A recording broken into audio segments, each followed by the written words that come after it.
ये कथा सुनकर श्रीराम हाथ जोड़कर अगस्त्य मुनि से बोले, ऋषिवर, निस्संदेह वाली और रावण दोनों ही भारी बलवान थे, परंतु मेरा विचार है कि हनुमान उन दोनों से अधिक बलवान है। इनमें शूरवीरता, बल, धैर्य, नीति, सद्गुण सभी उनसे अधिक हैं। यदि मुझे ये न मिलते तो भला क्या जानकी का पता लग सकता था।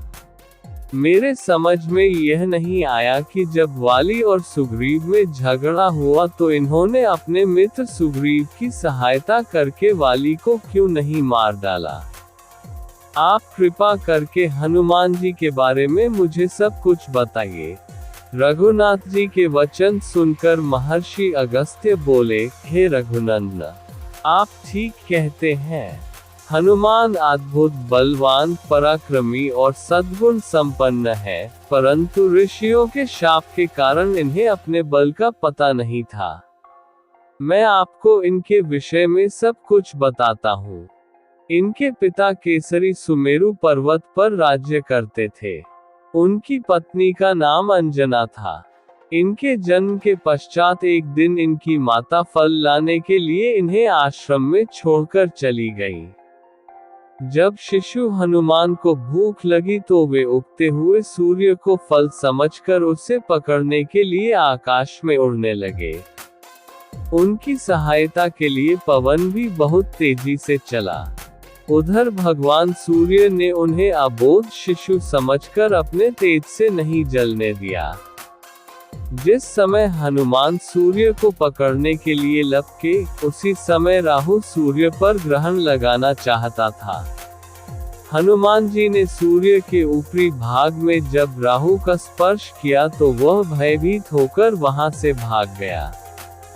उसने इंद्र के पास जाकर शिकायत की कि देवराज, आपने मुझे अपनी क्षुधा शांत करने के साधन के रूप में सूर्य और चंद्र दिए थे। आज जब अमावस्या के दिन मैं सूर्य को ग्रस्त करने के लिए गया तो मैंने देखा कि एक दूसरा राहु सूर्य को पकड़ने जा रहा है। राहु की बात सुनकर इंद्र घबरा गए और राहु को साथ लेकर सूर्य की ओर चल पड़े। राहु को देखकर हनुमान जी सूर्य को छोड़कर राहु पर झपटे।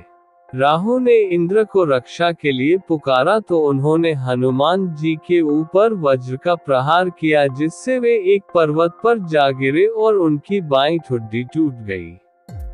हनुमान की ये दशा देखकर वायुदेव को क्रोध आया। उन्होंने उसी क्षण अपनी गति रोक ली।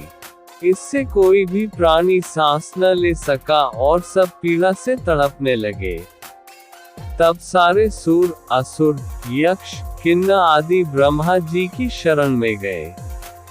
ब्रह्मा उन सबको लेकर वायुदेव के पास गए। वे मृत हनुमान को गोद में लिए उदास बैठे थे। जब ब्रह्मा जी ने उन्हें जीवित कर दिया तो वायुदेव ने अपनी गति का संचार करके सब प्राणियों की पीड़ा दूर की। चूंकि इंद्र के वज्र से हनुमान जी की हनु ठुड्डी टूट गई थी, इसलिए तब से उनका नाम हनुमान हो गया। फिर प्रसन्न होकर सूर्य ने हनुमान को अपने तेज का 100वां भाग दिया।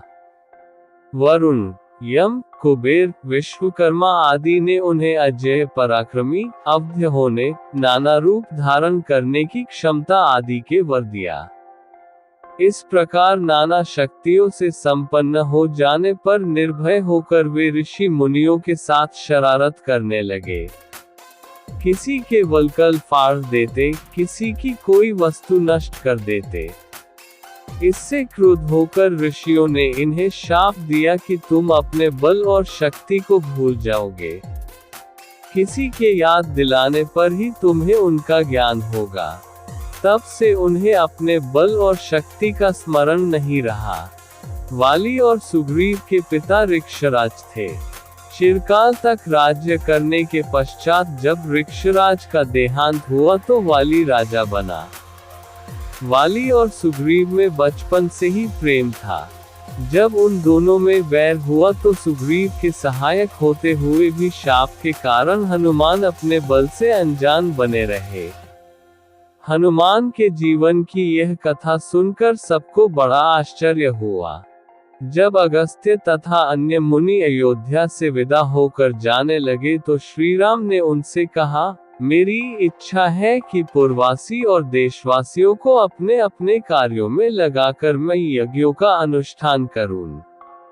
आपसे प्रार्थना है कि आप सब उन यज्ञों में अवश्य पधार कर भाग लेने की कृपा करें। सब ऋषियों ने उसमें भाग लेने की अपनी स्वीकृति प्रदान की। फिर वे वहां से विदा होकर अपने अपने आश्रम को चले गए। ये कहानी रामायण से हनुमान जी के जीवन और उनके बल एवं पराक्रम की महत्ता के बारे में है। इसमें बताया गया है कि श्री राम अगस्त्य मुनि से हनुमान जी के बारे में विस्तार से सुनना चाहते थे, क्योंकि उन्हें हनुमान जी की महानता और बल का पूरा ज्ञान था।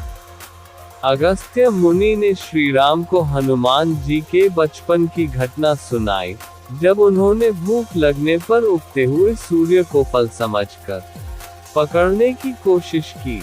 इसी दौरान राहु ने सूर्य पर ग्रहण लगाना चाहा, लेकिन हनुमान जी ने राहु को भी पकड़ने की कोशिश की, जिससे राहु भयभीत हो गया और इंद्र से शिकायत की।